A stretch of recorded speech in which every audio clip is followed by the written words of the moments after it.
ધાનેરા ખાતે બનાસકાંઠાના વિભાજનને લઈ ધરણા યોજવામાં આવ્યા। ધાનેરા હિતરક્ષક સમિતિના બેનર હેઠળ આજે 11 થી 3 વાગ્યા સુધી ધાનેરાને બનાસકાંઠામાં રાખવાની જ માંગ સાથે ધરણા યોજાયા। ધાનેરા ખાતે બનાસકાંઠા વિભાજનને લઈ ધરણા યોજવામાં આવ્યા। ધાનેરા હિતરક્ષક સમિતિના બેનર હેઠળ ધાનેરાને બનાસકાંઠામાં જ રાખવાની માંગ કરવામાં આવી।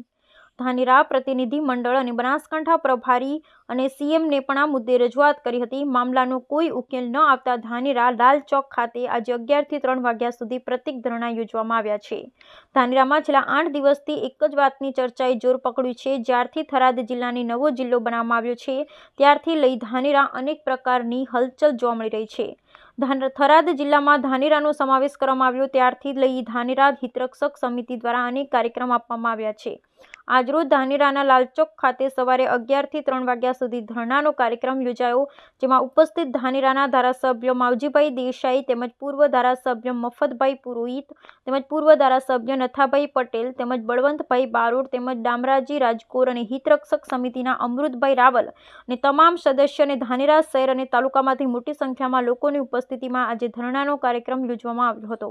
મુખ્યમંત્રી અને પ્રભારી મંત્રીને રજૂઆત કરવા છતાં હજુ સુધી કોઈપણ પ્રકારનો નિર્ણય આવ્યો ન હતો, ત્યારે આજે ધરણાનો કાર્યક્રમ રાખવામાં આવ્યો। આ કાર્યક્રમમાં કોઈપણ પક્ષ વિના માત્ર ધાનેરા તાલુકા હિત માટે ધાનેરા તાલુકા હિતરક્ષક સમિતિ આગળ આવી છે અને ધાનેરાને બનાસકાંઠામાં જ રાખવાના અડગ નિર્ણયને લઈ આ કાર્યક્રમ આપવામાં આવી રહ્યા છે। ત્યારે આજે ધાનેરાના ધારાસભ્ય માવજીભાઈ દેસાઈએ પણ નામ લીધા વિના પૂર્વ મંત્રી હરજીવનભાઈ પટેલ વિશે કહ્યું અને હરજીવનભાઈ પટેલ સરકારમાં જઈ એમ કહ્યું કે ધાનેરાના 90% લોકો થરાદમાં જવા માંગે છે। ત્યારે ધાનેરાના ધારાસભ્ય માવજીભાઈ દેસાઈએ કહ્યું કે આવા લોકોને જાકારો આપવો જોઈએ। ત્યારે ધાનેરાના પૂર્વ ધારાસભ્ય મફતભાઈ પુરોહિતે આજે ભાષણ કરતા પોતાના આંખમાંથી આંસુ આવી ગયા અને કહ્યું ને મોકલવા હોય તો પાકિસ્તાનમાં મોકલી લો, પણ થરાદમાં તો ક્યારેય જવું નથી અને રોજ ધાનેરાને અનેક ઝટકા આપવામાં આવી રહ્યા છે। તમારે અમને મારવા જ હોય તો એક જ વારમાં મારી દો। ચિંતા કરી અને કહ્યું કે 400 કરોડના ખર્ચે કર્યો અને માત્ર એ જ દિવસે 1 કલાક પાણી આપ્યું। ત્યારે અનેક વાતો કરી હતી અને છેલ્લે ધાનેરા બનાસકાંઠામાં જ રહેશે એવી વાત કરી હતી। આમ આજે ધાનેરામાં હિતરક્ષક સમિતિના બેનર હેઠળ મોટી સંખ્યામાં લોકો ધરણા પર બેઠા હતા અને આ સમગ્ર કાર્યક્રમને સફળ બનાવ્યો હતો અને હજુ પણ સરકાર દ્વારા તાત્કાલિક નિર્ણય નહીં લેવામાં આવે તો અનેક કાર્યક્રમ આપવાની ચીમકી ઉચ્ચારી હતી।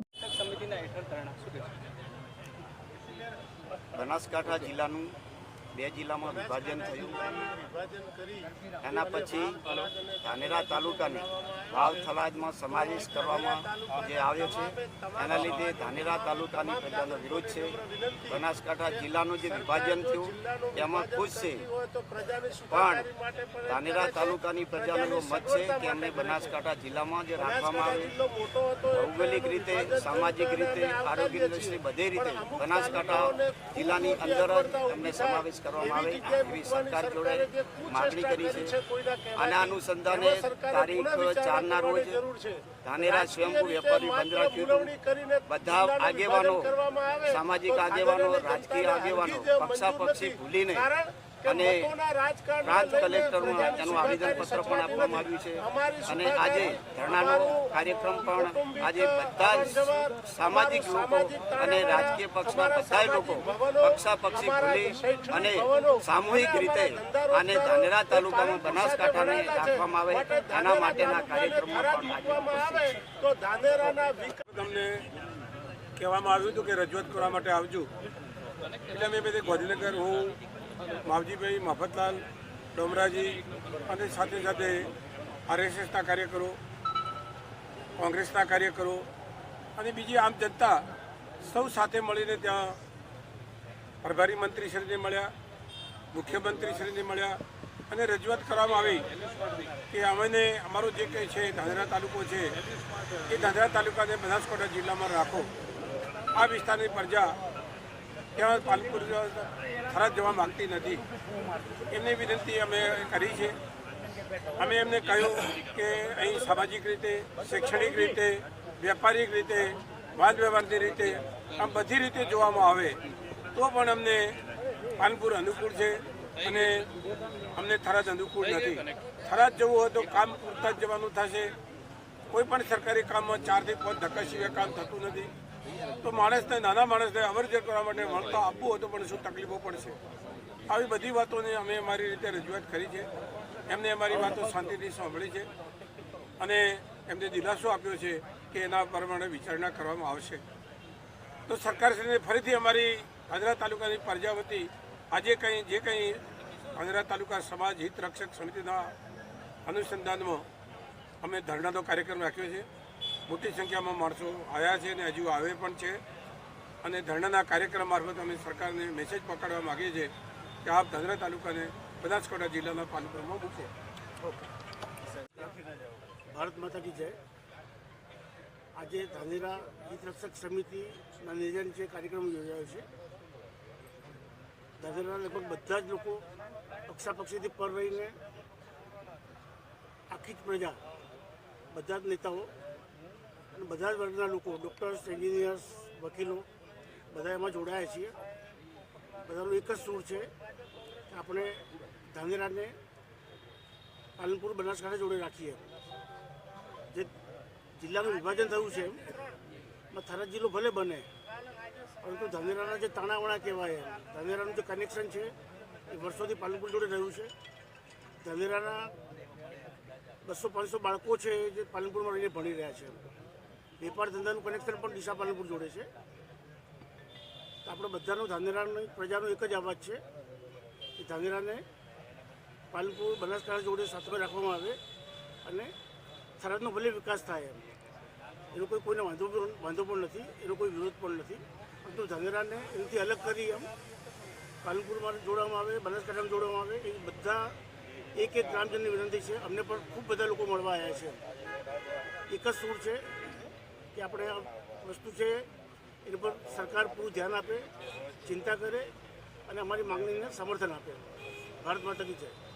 આજે ઘટનાનો કાર્યક્રમ ધાનેરા ખાતે જે જિલ્લા વિભાજનને લઈ અને ધાનેરાને થરાદ જિલ્લાની અંદર જે રીતે મૂકી દીધું છે એના માટે કરી અને આજે આ બીજો પ્રોગ્રામ આપવામાં આવ્યો છે.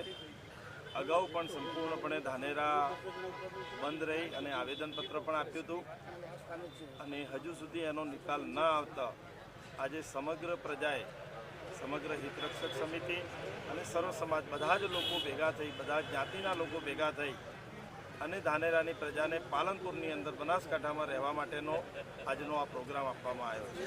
અને એના ભાગરૂપે અમારી સૌની સરકારને વિનંતી પણ છે. અગાઉ પણ રજૂઆત કરીને આવી ચૂક્યા છીએ અને અત્યારે પણ સરકારને વિનંતી સાથે બધા જ આગેવાનો દરેક પક્ષાપક્ષીથી દૂર રહી અને સર્વ જ્ઞાતિના લોકો ભેગા મળી અને ધાનેરાની પ્રજાના સુખાકારી માટે, સગવડતા માટે જે આવનારા સમયની અંદર થરાદની અંદર જાય તો એને પડવાની જે મુશ્કેલીઓ છે એ તમામ બાબતોથી સરકારને વાકેફ કરવા માટે કરી અને આજનો આ સમગ્ર કાર્યક્રમ કર્યો છે. એની અંદર સમગ્ર આગેવાનો, સમગ્ર તાલુકા અને શહેરના બધા જ જ્ઞાતિના આગેવાનો, બધા જ સંસ્થાઓના પ્રમુખશ્રીઓ અને તમામે તમામ સરપંચો, ડેલિગેટો બધા જ લોકો અત્યારે ખૂબ મોટી સંખ્યાની અંદર જોડાઈ અને સરકારની અમારી બધાની માગણી છે કે બનાસકાંઠાને પાલનપુર સાથે ધાનેરાને પાલનપુર સાથે જોડાયેલો રહે, જેનાથી કરીને લોકોને ઉપયોગી જે કામો થતા હતા એ સંસ્થાકીય હોય, સેવાકીય હોય, આરોગ્યને લગતા હોય, શૈક્ષણિક હોય અને જ્ઞાતિના નાતજાત સાથે પણ જે જોડાયેલા કામો છે એ કામો કરવાની અંદર સાનુકૂળતા રહે એ માટે અમારી આ માગણીના કારણે કરી અને આજનો આ સમગ્ર કાર્યક્રમ કર્યો. જે સમિતિ ધરણાનો કાર્યક્રમ આપ્યો છે એમાં તમામે તમામ સમાજના લોકો પણ જોડાવાના છે અને તમામ રાજકીય પક્ષ હોય કે અન્ય સંસ્થા હોય, તમામ લોકોનો પણ આમાં ટેકો છે. ત્યારે આપણા વચ્ચે ધારાસભ્ય માવજીભાઈ દેસાઈ પણ અહીંયા ઉપસ્થિત છે, મફતલાલ ભરૂચ સાહેબ પણ ઉપસ્થિત છે, નથાભાઈ પણ ઉપસ્થિત છે. ત્યારે ત્રણ ધારાસભ્યો જો આ વાતમાં અનુકૂળ હોય ત્યારે આ સરકાર જો આ વાત ન સાંભળે એ યોગ્ય નથી. પણ અમેને એક દિવસ હમણાં 2 દિવસ પહેલાં એક ફોન આવ્યો હતો કલેક્ટરશ્રીમાંથી, પ્રાંત કચેરીમાંથી કે તમારે ત્યાં આવવાનું છે અને તમારી રજૂઆત રાખવાની છે.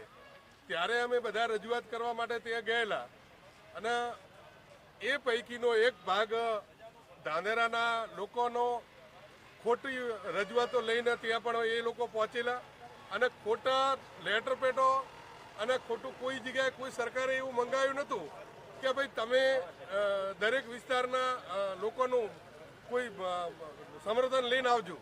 ત્યારે તમને રજૂઆત કરવા બોલાવ્યા હોય ત્યારે તમારા મંડળીઓના જ્યારે આ સરપંચના લેટર પેડનો ખોટો યુઝ કરવાનું કામ જો કરતા હોય ત્યારે મારે આજના આપના માધ્યમથી કહેવું છે કે જે પણ ધાનેરા વિશે જે ધાનેરાના લોકોને બનાસકાંઠામાં રહેવું છે ત્યારે એ થરાદમાં ધકેલવાની કામ કરતા હોય તો આવા લોકોને આપણે પણ પ્રજાને ઓળખવાની જરૂર છે. અને આવા લોકોને જો પ્રજા નહીં ઓળખે તો એ ખોટા રાજકારણમાં આગળ આવી અને ગામના અને તાલુકાનું હિત ખરાબ થશે. એટલે આપણે પણ બધાને જાગૃત થવાની જરૂર છે.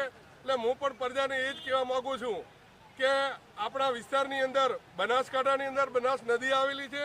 બનાસકાંઠાની અંદર મા સરસ્વતી અંબા માતાનું મંદિર આવેલું છે અને આપણું આસ્થાનું કેન્દ્ર છે.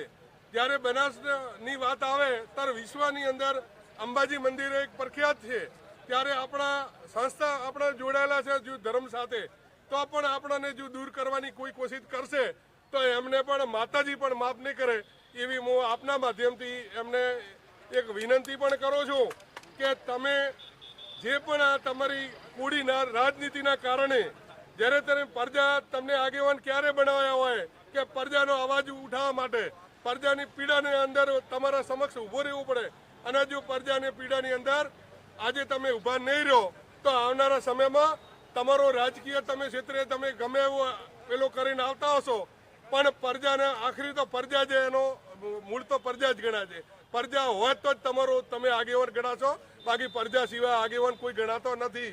એટલે જે પણ માણસ આવો વિચારતો હોય અને તો જે પણ સંસ્થાની અંદર કોઈ રાજકીય પાર્ટીની અંદર જોડાયેલા હોય એમને પણ મારી વિનંતી છે કે તમને કોઈ પણ નાના મોટું પદ મળ્યું હોય તો એ પદને ભૂલી અને ધાનેરાના હિતમાં રહો એવી મારી નમ્ર વિનંતી છે.